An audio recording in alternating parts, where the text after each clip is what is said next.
Bonjour tout le monde, j'espère que vous allez bien. On se retrouve aujourd'hui dans cette nouvelle capsule vidéo de planification pour vous aider au choix de votre prochaine croisière à bord de la Disney Cruise Line. En tant que conseiller voyage spécialisé en destination Disney, je reçois souvent des demandes pour des croisières Disney.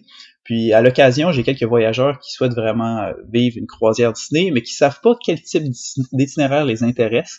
Puis parce qu'il y a des centaines de possibilités, puis qu'on peut difficilement toutes les connaître.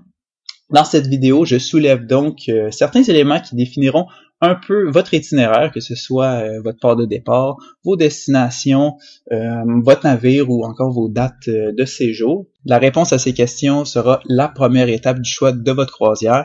Par la suite, vous pourrez m'envoyer vos préférences, puis je pourrai vous faire des suggestions d'itinéraire bien plus précises avec un tarif représentatif là, selon cette période de l'année. Concernant les ports de départ, ils sont nombreux, mes amis, et ils vont un peu définir votre itinéraire, voire même vos dates de séjour. Certains ont des départs à l'année longue, comme en Floride, à Port Canaveral ou Miami. D'autres auront des départs estivales uniquement comme à Vancouver ou les quelques-uns de l'Europe. Alors, si un départ à l'une de ces villes listées là, juste ici, c'est important pour vous, vous pouvez me spécifier une ville précise.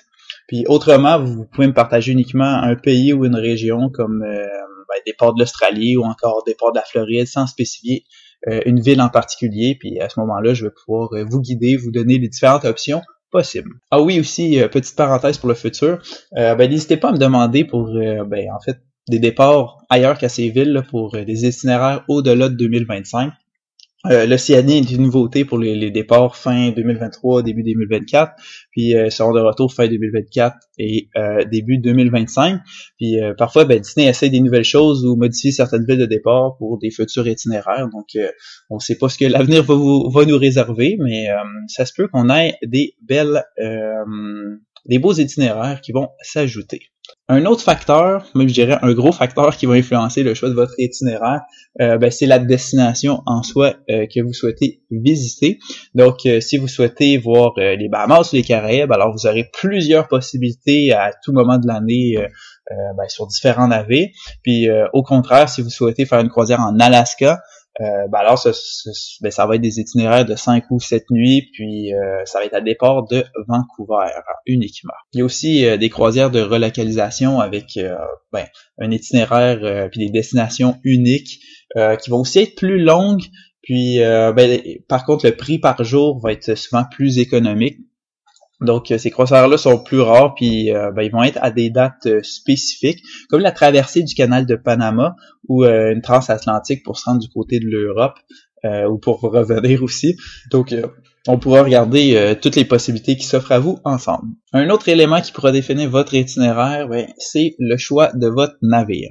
Donc, généralement, c'est votre destination souhaitée qui va définir quel navire va s'offrir à vous, parce que le nombre de navires est limité, puis c'est pas tous les navires qui vont se rendre à toutes les mêmes destinations, mais dans d'autres cas, si vous avez fait par exemple plus qu'une croisière ou que vous voulez peut-être essayer un navire différent ou un spécifique pour n'importe quelle caractéristique de ce navire-là, ou encore si vous souhaitez essayer l'un des plus récents navires de la flotte de la Disney Cruise Line, que ce soit le Disney Wish ou le Disney Treasure. Puis par rapport à ça, d'autres navires sont prévus d'arriver dans les quelques prochaines années. Donc sûrement qu'on va avoir pas mal plus de possibilités d'itinéraires qui vont s'ajouter. Donc encore une fois, simplement me contacter, puis on va pouvoir regarder tout ça ensemble. Bref, maintenant que vous avez une meilleure idée des différents facteurs qui vont déterminer le meilleur itinéraire pour votre prochaine croisière, il ne vous reste qu'à établir vos priorités. Est-ce que c'est la ville de départ qui est le plus important? Est-ce que c'est la destination? Ou encore le navire? Quelle date est-ce que vous priorisez, etc. Une fois que vous avez toutes ces informations en tête, vous pouvez me les transmettre par courriel au maxime@voyageenchanté.com pour me demander une soumission. Moi, je vais pouvoir vous partager quelques itinéraires correspondant à vos besoins, Puis vous détaillez le prix selon le type de cabine, là, que ce soit intérieur avec hublot ou avec véranda. Puis à partir de là, on pourra commencer à prévoir plus en détail votre voyage de rêve à bord de la Disney Cruise Line. Merci beaucoup tout le monde d'avoir écouté cette capsule jusqu'à la fin. On se retrouve vraiment très bientôt dans une prochaine vidéo pour vous aider à la planification d'un futur voyage dans une destination Disney ou Universal. Pour toute question relative à la préparation de votre séjour, n'hésitez pas à m'écrire au Maxime en commercial voyageenchanté.com. Bye, bonne journée tout le monde!